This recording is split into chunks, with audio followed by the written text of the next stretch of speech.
new nations hoped to protect their fragile freedom through the international body that met for the first time in 1920.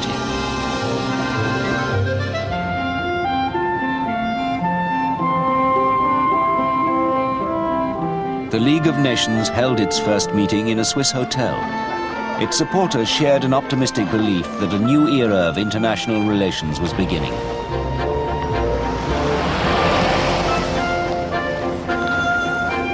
They were undeterred by the fact that the Americans weren't there, Congress had refused to join, and that the Russians and the Germans weren't members either. They believed the League could replace the bad old world of secret diplomacy with open discussion. Public opinion would always be listened to. Weak countries would have a voice as well as the strong. Poland's Prime Minister, the pianist Paderewski, called it the dawn of a new order. The League tried to build up popular support for its work. Jennifer Hart campaigned for the idea in Britain. My role in the League of Nations Union was to try and get members of the public to understand the ideas behind the League, especially that it was a totally new thing, especially this concept of one was concerned if nation A was attacking nation B, you couldn't just stand on the sidelines, and to get public opinion to bring pressure on government to use the machinery of the League. So one didn't go around looking for faults in the government or weaknesses, so much as saying, look, it's a wonderful new construction, and it could be made to work if people really wanted to make it work.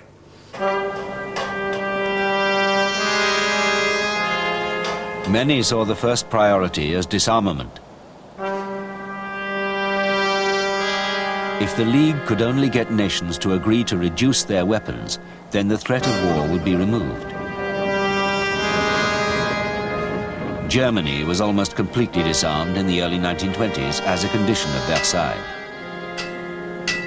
Though Britain, the United States and Japan agreed to limit their navies, the World Disarmament Conference, so many expected, was constantly postponed. But the League of Nations did begin to put another Wilsonian ideal into practice: self-determination. For the first time, some minorities were given a chance to choose which country they wanted to be in. Plebiscites were held in several regions that had been part of Germany. On the border of Denmark and Germany, people voted to be Danish.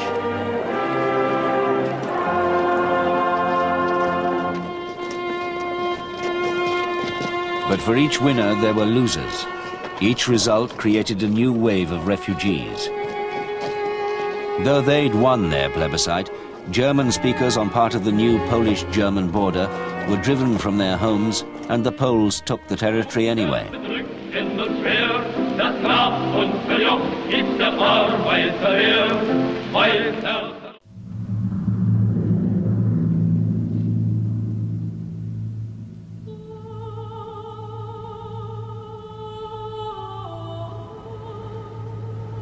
When great new memorials to the dead were completed 10 years after the war, people were reminded of the slaughter.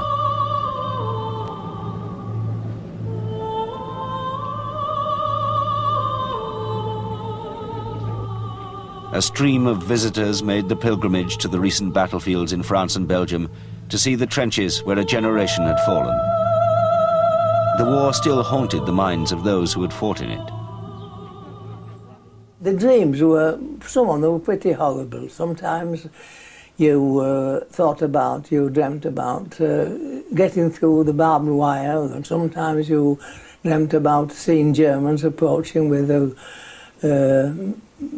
fixed bayonets, and other times you could see the ground being swept in front of you with German machine guns, and you're being told you're going to advance over that ground, which was a shocking feeling. A new wave of novels and films rekindled the sense of horror. In All Quiet on the Western Front, ordinary soldiers discussed the absurdity of war. Well, how do they start a war? Well, one country offends another. How could one country offend another? You mean there's a mountain over in Germany gets mad at a field over in France? Well, stupid, one people offends another. Oh, that's it. I shouldn't be here at all. I don't feel offended. It don't apply to tramps like you. Good. Then I can be going home right away. You just try it. Yeah, you want to get shot?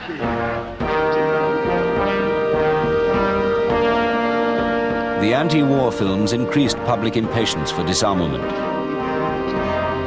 When the League of Nations finally arranged the World Disarmament Conference for 1932, expectations rose. And we are going to go to Geneva to get the nations of the world to join in and reduce this enormous, disgraceful burden of armaments which we are now bearing from one end of the world to the other.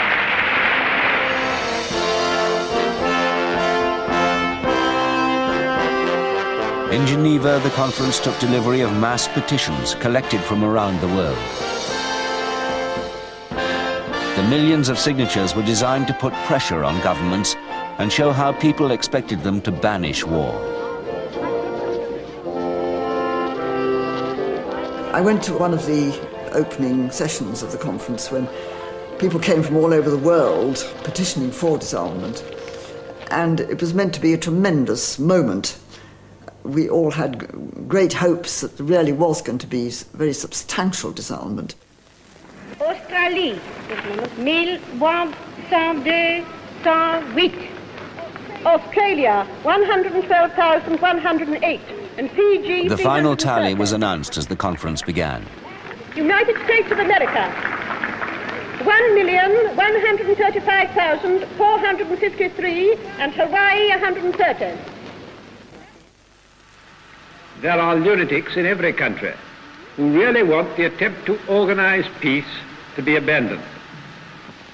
No one doubts that disarmament is possible, but the common man wants to know whether the governments with great military, naval and air forces are really in earnest in their desire for peace. If they are, a disarmament treaty can be framed. And if it is accepted, the whole international atmosphere will change as if by magic. But international idealism clashed with old-style national self-interest. Arriving in New York, Poland's former Prime Minister Paderewski explained the problem. Mr. Paderewski, what is your opinion about disarmament and the recent efforts in order to eliminate the possibilities of war?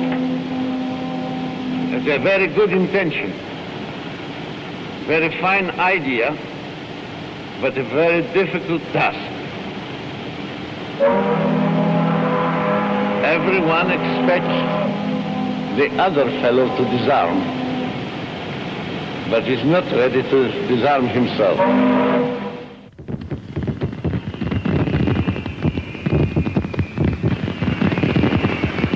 The trust in what democracy and reason might do was increasingly shaken.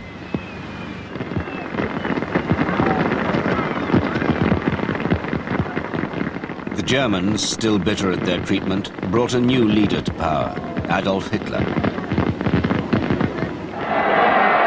Karl Nagel, now training to be a policeman, saw him in Munich. I stood in the crowd as Hitler drove past.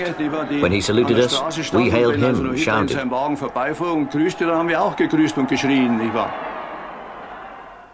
Hitler tried to remove the burdens that the Treaty of Versailles had imposed on Germany. Hitler promised work and bread for all Germans. He promised to eliminate the high unemployment. He promised to make Germany a nation that could show its face in Europe.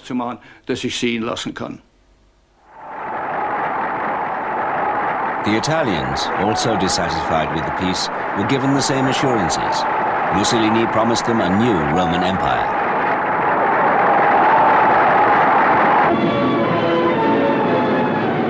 Millions of Italians rejoiced in the seeming miracle of fascism.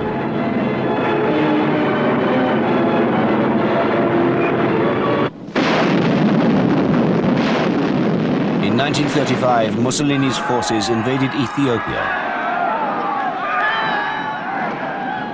The Ethiopians and their emperor stood no chance against a modern army. Though the League of Nations issued resolution after resolution, the Italians defied them. The League of Nations, a grave disturbance. Today, Haile Selassie comes to plead for his lost empire. He wants them to make Mussolini give up Ethiopia. His Majesty Negus Haile Selassie. I call upon the first delegate of Ethiopia. Italian newspapermen are ready for an outbreak against the emperor whose country their country has taken, waiting for his first word. From the platform. Monsieur le Président. Monsieur le...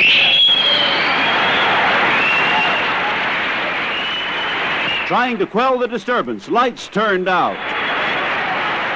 The disturbers ejected, arrested, and he is able to make his appeal. የሚገባውንም ትክክለኛ ፍርድ ለመጠየቅ ዛሬ በዚህ ቀርቤያለሁ።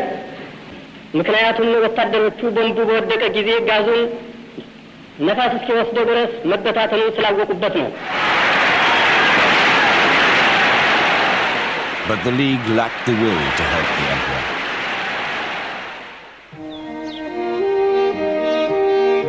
The failure to save Ethiopia came just as the League moved into new headquarters, a monument to the dream of Woodrow Wilson. The magnificent building was said to be specially designed for peacemaking. But in the meantime, the League had been defied by Mussolini's invasion of Ethiopia, as well as Japan's seizure of Manchuria. America still wasn't a member. Germany had been admitted, but Hitler had taken it out again.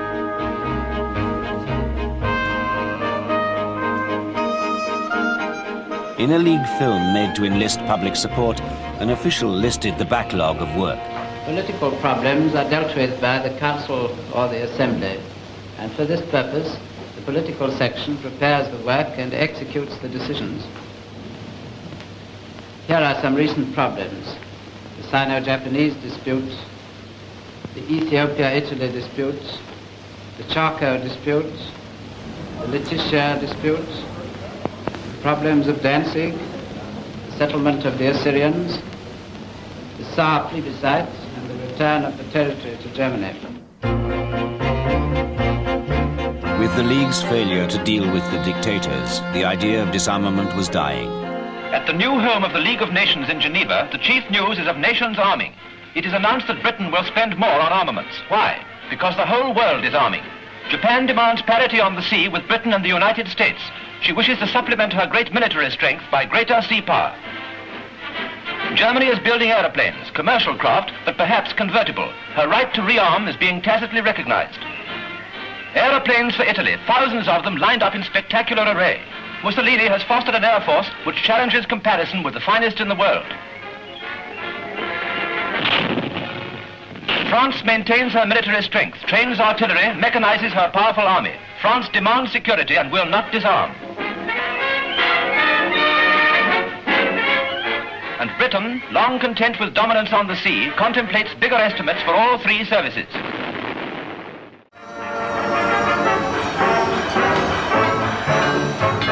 In Europe, the fear of a new war was growing all the time. Winston Churchill, then a political outsider, took part in a radio series about the causes of war.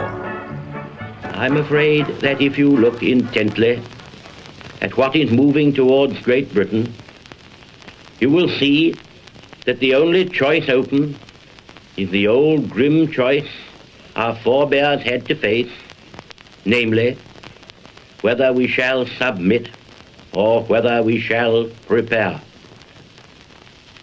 This truth may be unfashionable, unpalatable, no doubt unpopular, but is it the truth?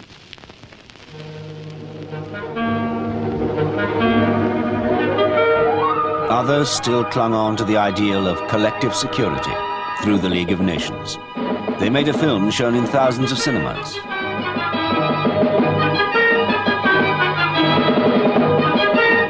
£2,000 million a year spent on arms. I'd fight tomorrow if I thought a war would end war, But that's what they told my father in 1914, and we're no better off now. When there's a quarrel between two people, the police are called in to settle it. Why can't the League of Nations be strong enough to settle disputes between two nations? Permanent peace can be secured by discussion. I've no quarrel with Frenchmen or Germans or Russians or anybody else for that matter. So let's be sensible and work together for peace by reason. Write to your MP.